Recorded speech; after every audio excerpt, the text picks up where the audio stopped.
तो good morning दोस्तों, ये प्रतिशत के क्लास 5 का पार्ट 2 है और पार्ट 2 में प्रश्न है कि जनसंख्या पर आधारित प्रश्न है। प्रतिशत के प्रश्नों में ये भी प्रश्न अक्सर पूछे जाते हैं। ठीक है, तो चलिए देख लेते हैं कि क्या होता है इसमें।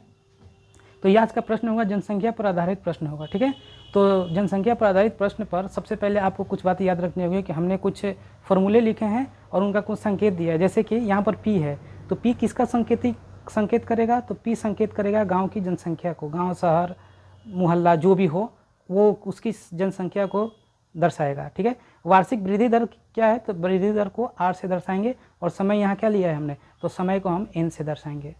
देखिए, आपसे प्रश्न अगर इस पर पूछा जाता है तो ये तीन ही प्रकार के प्रश्न पूछा जाता है। सबसे पहला प्रश्न ये रहेगा कि ये पूछ सकता है कि एन वर्ष बाद गांव की जनसंख्या क्या होगी।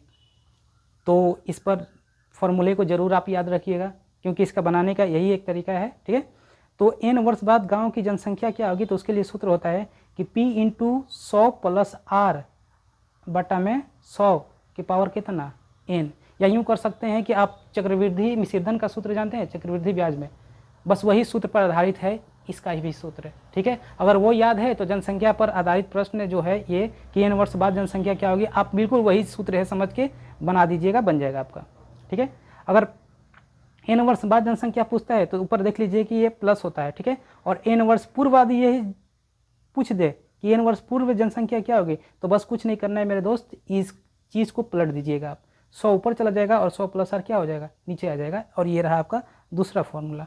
ठीक है, और तीसरे फॉर्मूला में ये होता है कि यदि मान लिया जाए कि वार्षिक दर जो है प्रति वर्ष अलग अलग होता है, जैसे कि पहले वर्ष, दूसरे वर्ष, तीसरे वर्ष। ठीक है, और तीनों वर्ष में अलग अलग वृद्धि दर या कमी दर दिया है। ठीक है, तो देख लीजिए, अगर मान लेते हैं कि पहला वर्ष, दूसरा वर्ष, तीसरा वर्ष वृद्धि दर कितना है, तो R1%, R2% एंड R3% है। अगर इस टाइप का प्रश्न आता है मेरे दोस्त तो आपको कुछ करना नहीं है, बस P इंटू बाकी तीनों का बारी बारी से मल्टीपल कर दीजिएगा। ठीक है, तो चलिए हम ये इस फॉर्मूले पर प्रश्न को बनाकर आपको दिखा देते हैं। जैसे कि मेरे पास है प्रश्न कि लिखा है कि गांव की जनसंख्या, जो कि वर्तमान जनसंख्या के बारे में बात कर रही है, कि वर्तमान जनसंख्या कितना है, तो 8000 है। ठीक है, और इसकी वार्षिक वृद्धि दर क्या है, जो कि वार्षिक रूप से है, वो कितना है, तो 10%। तो पूछ रहा है कि 3 वर्ष बाद जनसंख्या क्या होगी। देखिए, बाद वाला है तो बाद वाला सूत्र लगाएंगे। अब बाद वाला सूत्र क्या है, तो P इंटू 100 प्लस आर बटा में 100 के पावर कितना? एन। अब बस इसके ऊपर बैठा देंगे, कटा देंगे, जो आएगा मेरा आंसर हो गया। तो P का मतलब 8000, आज 100 प्लस आर यानी कि 100 में कितना 10 जोड़िएगा, तो 100 में 10 जोड़िएगा तो 110 है, बटा में 100 के पावर कितना? 3 है समय। ऐसा ही कटा, यानी कि 11/10 को कई बार गुना करना है? 3 बार गुना करना है। तो 3 बार गुना करिएगा तो 8000 इधर अगुने 11/10 गुने 11/10 अगुने में 11/10। 3 जीरो से मेरे दोस्त है 3 गो जीरो खत्म हुआ, और 11 को 3 बार गुना करिएगा तो 1331 आएगा, और इंटू 8 यानी कि 8 गुने 3 1331 गुना कर दीजिएगा, जो होगा मेरा आंसर होगा। तो चलिए गुना कर देते हैं। 8 एकम 8, 8 के 24 की 4, हासिल 2, 8 के 24 2, 26 की 6 2, 8 एकम 8 2, 10 यानी कि 1068 गांव की जनसंख्या होगी 3 वर्ष बाद। अगर वीडियो आपको समझ में आ रही है तो लाइक, शेयर एंड सब्सक्राइब जरूर करिएगा। ठीक है, और अपने दोस्तों के पास शेयर भी।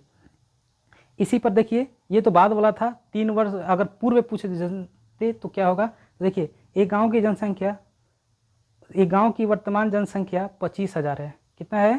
25,000। यदि वृद्धि दर 20% हो तो 2 वर्ष पूर्व, ध्यान दीजिएगा, पूर्व वाला और बाद वाला का सूत्र में थोड़ा सा फर्क होता है। यह नहीं कि पूर्व वाला में बाद वाला का लगा दीजिएगा, बाद वाला में पूर्व वाला का, नहीं, तो इस चीज़ को ध्यान रखिएगा।